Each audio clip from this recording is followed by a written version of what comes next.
President Trump and Elon Musk escalating threats and insults on social media throughout the day. Joining us now live, Jason Palmer, co-founder of Together and former Democratic presidential candidate, as well as Bobby Eberle, Republican strategist and host of the 13-Minute News Hour. Great to have you both here. President Trump, Elon Musk, certainly making news today in a different way than they've been making over the past few months. Breaking off what appeared to be a very strong relationship, throwing threats and insults all over social media, from the Truth Social platform and the X platform. Jason, will anything of impact come out of this for Trump or Musk? Yeah, I think actually there will be some pretty big fallout from this. Tesla stock dropped pretty precipitously today, and SpaceX has $12 billion in contracts with NASA, which I've seen that Trump has already tweeted out that they're going to be looking at those contracts. But perhaps more importantly, Elon Musk speaking out about how much of a budget buster this bill is actually could give a little bit of spine to the 10 Republican senators like Joni Ernst, like Susan Collins, Lisa Murkowski, who are actually thinking about pushing back on this bill and trying to downsize it. The federal budget deficit is $36 trillion. It's out of control. And this bill really does need to be pared back pretty significantly.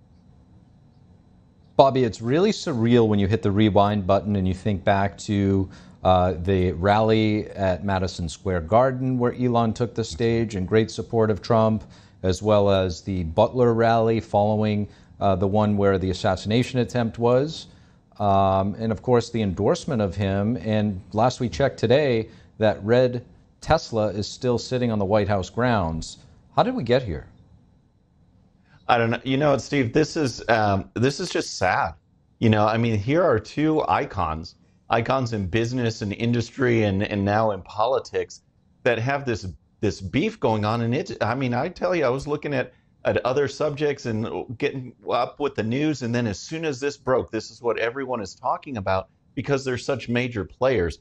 And Glenn Beck had a great comment on today about, hey, both can be right. Let's just have a discussion on this because the bill needs to be passed. There is a lot of spending that could be cut. And I think what Elon's doing, and me coming from a county chairman perspective, being in politics a long time, you have an outsider that's thinking that government's just going to react and enact cuts because that's what they were voted on. Well, I still believe that. I think like that, but government doesn't work like that. And I think that frustration finally boiled over, which is fine. Bring up the disagreements you have with the bill. But, as soon as he started to do that and Trump lashed out, now it's all gone downhill. I think it could be repaired, but this is just a needless day of back and forth when we should be focusing on the meat of the bill. One thing I've learned in short order being in Washington is when things don't make sense, follow the money. Of course, that doesn't help when you have this giant bill and don't know where the money's going. President Trump also speaking with Xi Jinping on the phone today, where Trump said Xi invited him to visit China, Trump extending an invitation for Xi to visit the United States. Jason, what do you make of this development amid the trade standoff between the two countries? Well, it's sort of needed because Trump got played on his attempt here.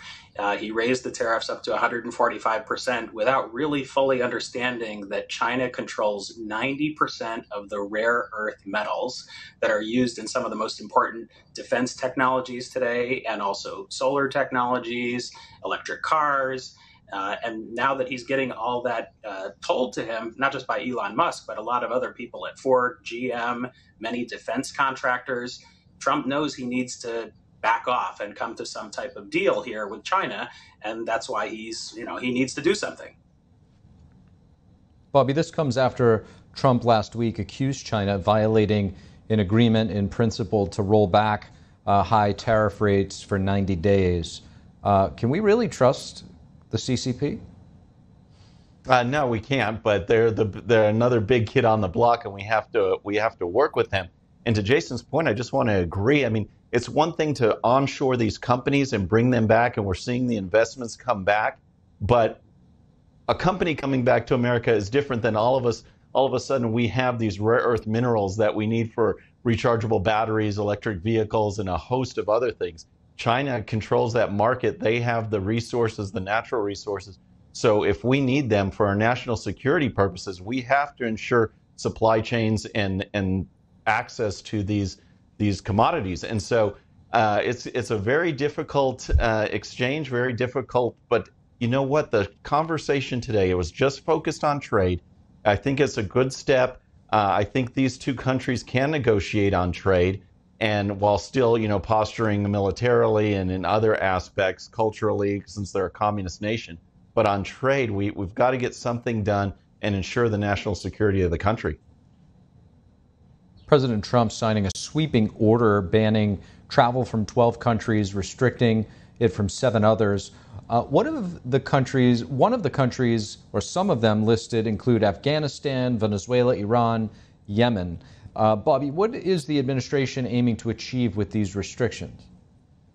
Yeah, I think 2 things, Steve, in particular. 1 is vetting, and 2 is this propensity to overstay. They're looking at countries that don't have good vetting process, that you can't trust the ID, the passport, and we've seen before with the influx that we had over the last 4 years of unvetted people that end up doing horrible things within the country. We need to shut this down. No one is entitled to come over here. It is a privilege, and so we need to make sure that is secure. On the other hand, whether it's the 9/11 attackers or the Colorado attacker, people overstay these visas, and these countries have a very high propensity of those who come over, they just stay and they become illegal. So we've got to crack down on that and make sure that people who are coming here are people who should be here and they stay for the legally authorized amount of time. Notable, the order includes exemptions for certain athletes, staff, and family members participating in upcoming major sporting events, including the World Cup, FIFA World Cup, and 2028 Olympics. Jason, is the exemption for athletes reasonable? Yeah, the exemption for athletes is very reasonable. People who've trained their whole lives to be Olympic athletes and have gone through 3 to 5 months of vetting in order to get their visa deserve to be here for the games. That's pretty clear. But I do want to say I agree with Bobby that we need to be very careful about who we let into our country. But everybody who gets a visa goes through a 3 to 5 month vetting process, actually.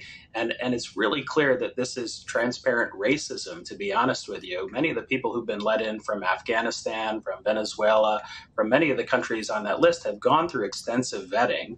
And it's well known that immigrants create less crime than native-born Americans. I want to say that again because people don't understand that.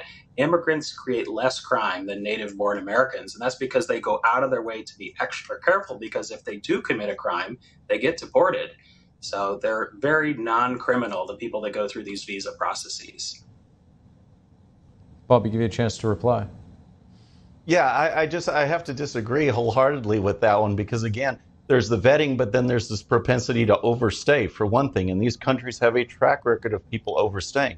2, you could just point to the example of the summer where the majority, not a plurality, but the majority of the crimes committed in Manhattan were done by illegal aliens. I mean, that's just a fact. I mean, these people come here, they were let in without vetting through the Biden administration's open borders policy, and they're committing crimes. And for it to be the majority means that there's something seriously wrong. So I don't think this is racist. I think this is looking out for the national security interests of the country. And I think the Trump administration is doing a good job in putting it in that light. Now, on another controversial issue, today the Supreme Court unanimously ruling in favor of an Ohio woman who claimed she was discriminated against for job promotions in favor of gay candidates. Jason, does this decision suggest that in efforts to promote diversity, these policies might have created what some are calling reverse discrimination? Yeah, I mean, I thought it was most interesting that it was Justice Ketanji Brown Jackson who actually wrote the opinion in this. She's African American, and there is reverse discrimination in our country. And these DEI programs, although sometimes very good because they're correcting past discrimination have grown to be so large in size that I think the last survey I saw said that 70–80% of Americans think they need to be looked at, and that reverse discrimination is a problem too. This is probably an area where Bobby and I agree. And so regardless of how someone experiences discrimination, what race or religion they are, that's not the way we want to be in our country. We want to have the best people get the job based on merit. Bobby, with that said, how do we strike the right balance between providing opportunity and ensuring merit-based promotion?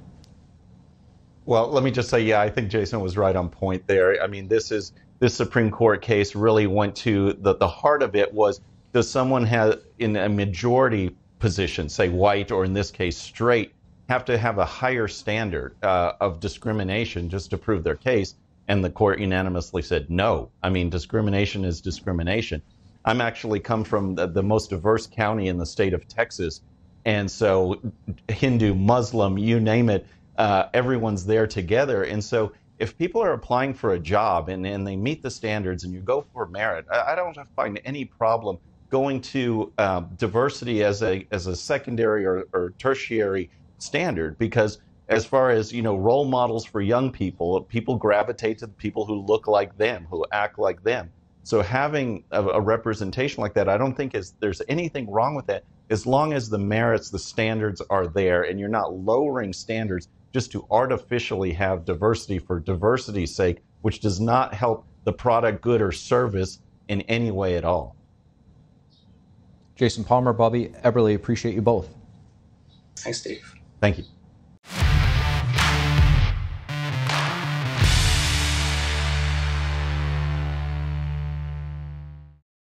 All right, friends, thanks again for tuning in. I really appreciate it. And before you go, please hit that subscribe button above. Once you do, tell your friends, share it, spread the word about the 13-minute news hour so we can keep growing. And for more great content, check out these videos right here, and I'll see you next time.